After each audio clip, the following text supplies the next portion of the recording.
لا شوف خليني اقول لك شغله، يعني بعض الكويتيين لفوا والله، لا حد يزعل من الكلام هذا، فتلقاه يقول كذي لا الكويتي غلطان، لا الكويتي اذا راح مكان ما يحترم نفسه، واذا انت مو كويتي بس لانه هو لفو ففي حقد على الكويتيين، فتلقاه يقول لا الكويتي غلطان، الكويتي هو اللي فيه ويوقف ضد ولديته.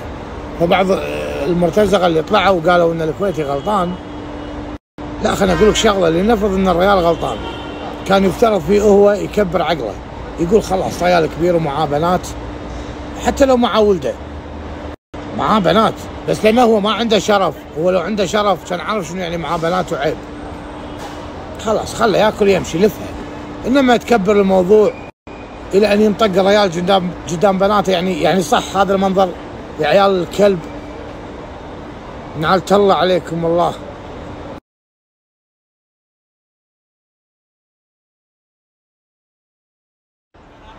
بعدين شوف، يعني انا الحين قبل 3 أسابيع بحط لكم الحين انا الفيديو، يعني بوست مكبشر انا من اليوتيوب وموجود الفيديو باليوتيوب.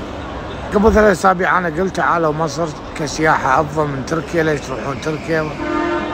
الحين اشوف الكل طلع قام يقول تعالوا مصر، والمشكله الاشخاص مو موجودين بمصر.